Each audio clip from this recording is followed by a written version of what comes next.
জাগো বাংলায় রাহুলের মন্তব্যের সমালোচনা। তৃণমূল মুখপত্রে লেখা হয়েছে, মমতা এখন বিরোধী মুখ, বিজেপি সেটাই মনে করছে। রাজ্যে রাজ্যে কংগ্রেস অপাংতেও, তাহলে কিভাবে বিজেপির বিরুদ্ধে লড়াই? কংগ্রেসকে বাদ দিয়ে ২৪-এর লড়াই ভাবছে না তৃণমূল। বিজেপিকে রুখতে তৃণমূল বসে থাকতে পারে না। ধর্মীয় উন্মাদনার বিরুদ্ধে রাস্তায় নামতেই হবে, সেই সারসত্যটা রাহুল গান্ধীও বোঝেন। জাগো বাংলার সম্পাদকীয়তে তোপ রাহুল গান্ধীকে। জাগো বাংলায় রাহুল মন্তব্যের সমালোচনা। তৃণমূল মুখপত্রে যেটা লেখা হয়েছে, মমতা এখন বিরোধী মুখ, বিজেপি সেটাই মনে করছে। রাজ্যে রাজ্যে কংগ্রেস অপাংতেও, তাহলে কিভাবে বিজেপির বিরুদ্ধে লড়াই? কংগ্রেসকে বাদ দিয়ে ২৪-এর লড়াই ভাবছে না তৃণমূল। বিজেপিকে রুখতে তৃণমূল বসে থাকতে পারে না। ধর্মীয় উন্মাদদের বিরুদ্ধে রাস্তায় নামতেই হবে, সেই সারসত্যটা রাহুল গান্ধীও বোঝেন। জাগো বাংলার সম্পাদকীয়তে তোপ রাহুল গান্ধীকে।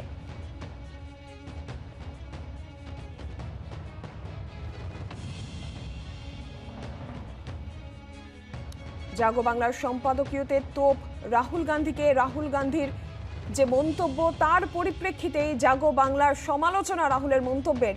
তৃণমূল মুখপত্রে যেটা লেখা হয়েছে, মমতাই এখন বিরোধী মুখ, বিজেপি সেটা মনে করে।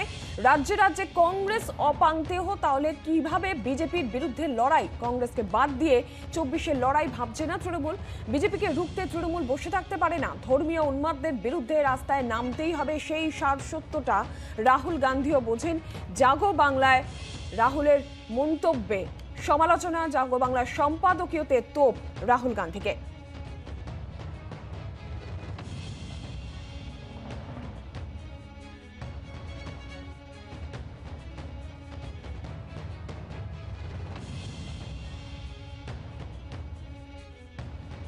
আমরা একবার শুনবো যে রাহুল গান্ধী কংগ্রেসের চিন্তন শিবির থেকে ঠিক কি বলেছিলেন গতকাল, যার পরিপ্রেক্ষিতে আজকে জাগো বাংলায় তার মন্তব্যের সমালোচনা। শুনবো গতকাল রাহুল গান্ধী কি বলেছিলেন। बीजेपी कांग्रेस की बात करेगी, कांग्रेस के नेताओं की बात करेगी, कांग्रेस के कार्यकर्ताओं की बात करेगी, मगर रीजनल पार्टी की बात नहीं करेगी, क्योंकि वो जानते हैं कि रीजनल पार्टी जो है उनकी जगह है, मगर वो बीजेपी को नहीं हरा सकते हैं, क्योंकि उनके पास विचारधारा नहीं है। अलग अप्रोच है उनकी। हमारी एक सेंट्रलाइज्ड एक अप्रोच है। আমাদের সঙ্গে এই মুহূর্তে টেলিফোন লাইনে রয়েছেন তৃণমূল সাংসদ সৌগত রায়। সৌগত বাবু, গতকালকে রাহুল গান্ধীর মন্তব্য, বিশেষ করে আঞ্চলিক দলগুলিকে নিয়ে তার যে মন্তব্য, মতাদর্শ নেই আঞ্চলিক দলগুলি, তার পরিপ্রেক্ষিতে আজকে জাগো বাংলার সম্পাদকীয়তে যা লেখা হয়েছে, একটু যদি ব্যাখ্যা করেন। কেন আমায় এ নিয়ে বারবার জিজ্ঞেস করছেন বারণ করা সত্ত্বেও? আমি বলছি যে ও রাহুল গান্ধীর মন্তব্য নিয়ে আপনি আমার মতামত চান। রাহুল গান্ধীর যে গতকালকের মন্তব্য, তার পরিপ্রেক্ষিতে আপনি কি বলবেন? তার পরিপ্রেক্ষিতে আমি বলবো যে আমি মন্তব্যটা দেখেছি, এটা অবান্তর এবং অবাস্তব। রাহুল গান্ধী কংগ্রেস কোন রাজ্যে বিজেপিকে হারাতে সক্ষম করছে না। এই পরিস্থিতিতে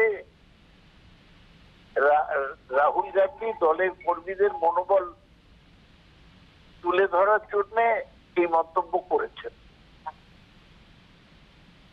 কংগ্রেস দিনে দিনে দুর্বল হচ্ছে এবং রাজস্থান, ছত্তিশগড় ছাড়া কোনো রাজ্যের ক্ষমতাও নেই। পাঞ্জাব ওরা হেরে গিয়েছে। রাহুলের এই বক্তব্য তখনই লোকে শুনবে যখন কংগ্রেসের সারা ভারতবর্ষে একটা শক্ত সংগঠন তৈরি হচ্ছে। আপাতত তা নেই। এই আর কি। ধন্যবাদ আপনাকে।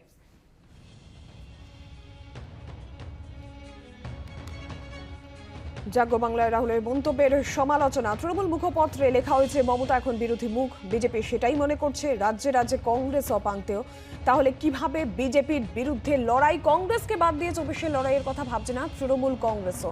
আমরা এই গোটা বিষয় নিয়ে কথা বলেছিলাম বিজেপি নেতা শ্রমিক ভট্টাচার্যের সঙ্গে। তিনি কি বলছেন শুনুন। বিজেপি কোনো ব্যক্তিনির্ভর রাজনৈতিক দল নয়। একটা নির্দিষ্ট কর্মসূচি ও মতাদর্শের উপরে ভিত্তি করে বিজেপি চলার পথ শুরু করেছে। এখন প্রশ্ন হলো এই মুখ বা মুখোশ কোনোটার উপরেই দলের কোনো আস্থা নেই। তৃণমূল কংগ্রেস এবং কংগ্রেস যারা আগামী নির্বাচনে নরেন্দ্র মোদী বা বিজেপিকে চ্যালেঞ্জ দেওয়ার জন্য রোজ রাস্তায় দাঁড়িয়ে বক্তৃতা করছেন, একে অন্যের পাল্টা বিবৃতি দিচ্ছেন, নিজেদের মুখপত্রে লিখছেন, এটা পরিষ্কারই ব্যাপার যে এরা 2024-এর নির্বাচন পর্যন্ত এভাবেই নেট প্র্যাকটিস করবেন, মাঠে এরা নামতে পারবেন না, পরজোর গ্যালারিতে দর্শকের ভূমিকায় থাকবেন। ভারতবর্ষের মানুষ অতীতে যে সরকার দেখেছে কংগ্রেসকে নিয়ে এবং কংগ্রেসের বাইরে থেকে, সেখানে অন্তত একটা জিনিস তারা নিশ্চিত যে তারা স্থায়িত্বের পক্ষে ভোট করবেন। ভারতবর্ষের মানুষ এমন রাজনৈতিক দলকে ভোট করবেন যে অন্তত দেশের প্রশ্নে যাদের কোথাও কোনো আপোষ থাকবে না, একটা স্বাভিমানী শক্তিশালী নির্ণায়ক কেন্দ্রীয় সরকারের পক্ষে দেশের মানুষ গত দুটি নির্বাচনে ভোট করেছেন এবং সেখান থেকে দেশের মানুষ সরে আসেনি, তারা সেভাবেই ভোট করবেন। গতকাল রাহুল গান্ধী যে বক্তব্য পেশ করেছিলেন চিন্তন শিবির থেকে, সেখানে তিনি আঞ্চলিক দলগুলিকে নিশানা করেন। তিনি বলেন বিজেপির বিরুদ্ধে আঞ্চলিক দলগুলি লড়াই করতে পারবে না, কংগ্রেসই একমাত্র দল যেটা বিজেপির বিরুদ্ধে লড়াই করতে পারবে। উদয়পুরে চিন্তন শিবিরের কংগ্রেসের আঞ্চলিক দলগুলির সঙ্গে জোটের রাস্তা খোলা রাখার সিদ্ধান্ত ইতিমধ্যেই ঘোষণা করেছে, কিন্তু তারপরেও রাহুল গান্ধীর যেই মন্তব্য ছিল বিজেপির বিরুদ্ধে লড়াইয়ে কংগ্রেসই নেতৃত্ব দেবে, রাহুল গান্ধী এটাই চিন্তন শিবির থেকে আবারও বললেন। এবং তিনি এটাও বলেছেন যে এটা বিজেপি আরএসএস মতাদর্শের সঙ্গে কংগ্রেস মতাদর্শের লড়াই। আঞ্চলিক দলগুলির নিজস্ব পরিসর রয়েছে, তাদের মতাদর্শ নেই, তারা বিজেপিকে হারাতে পারবে না, কংগ্রেসই একমাত্র দল যারা বিজেপিকে হারাতে পারবে। রাহুল গান্ধীর গতকালে উদয়পুরের এই চিন্তন শিবির থেকে এই মন্তব্যের পরিপ্রেক্ষিতে আজকে জাগো বাংলায় যে সমালোচনা করা হয়েছে সম্পাদকীয়তে, তৃণমূল মুখপত্রে যেটা লেখা হয়েছে মমতা এখন বিরোধী মুখ, বিজেপি সেটাই মনে করছে। রাজ্যে রাজ্যে কংগ্রেস অপাঙ্ক্তেয়, তাহলে কিভাবে বিজেপির বিরুদ্ধে লড়াই? কংগ্রেসকে বাদ দিয়ে যদিও 24-এর লড়াইয়ের কথা ভাবছে না তৃণমূল কংগ্রেস। বিজেপিকে রুখতে তৃণমূল বসে থাকতে পারে না, ধর্মীয় উন্মাদদের বিরুদ্ধে রাস্তায় নামতেই হবে, সেই সারসত্যটা রাহুল গান্ধীও বোঝেন। জাগো বাংলার সম্পাদকীয়তে তোপ রাহুল গান্ধীকে।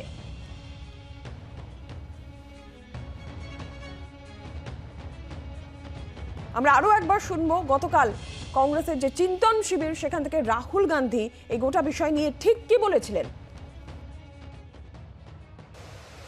बीजेपी कांग्रेस की बात करेगी, कांग्रेस के नेताओं की बात करेगी, कांग्रेस के कार्यकर्ताओं की बात। আমাদের সঙ্গে এই মুহূর্তে টেলিফোন লাইনে রয়েছেন কংগ্রেস নেতা প্রদীপ ভট্টাচার্য।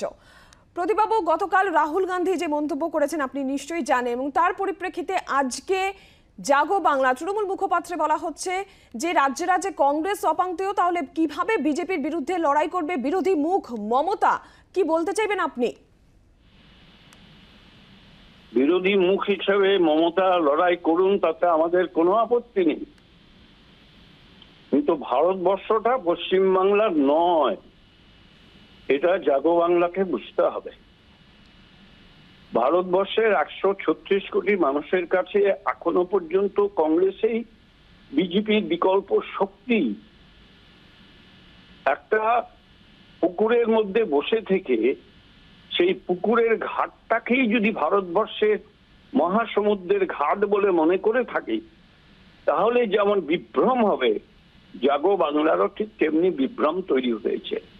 রাহুল গান্ধী একবারও বলেননি যে আঞ্চলিক দলগুলোর প্রয়োজন নেই, একবারও বলেননি। তিনি বলেছেন কোন কোন আঞ্চলিক দল মনে করছেন যে তারাই পারবেন বিজেপিকে হটাতে। এটা বাস্তব সম্মত নয়, সঠিক কথাই বলেছেন। কারণ বিরোধী দলগুলো পশ্চিম ভারতবর্ষের মাটিতে এখনো একত্রিত হওয়া সম্ভবপর করার মতো কোনো ফর্মুলাই বার করতে পারেনি। শুধুমাত্র দুটো মিটিং করে আর পত্রালাপ করে সংঘবদ্ধ প্রয়াসের মধ্যে দিয়ে একটা শক্তির জন্ম হয় না। একটা শক্তির জন্ম দিতে গেলে পরে আরেকটা অল্টারনেটিভ শক্তির সঙ্গে সংমিশ্রিত হতে হয়, সেইটা তৃণমূল কংগ্রেসকে বুঝতে হবে।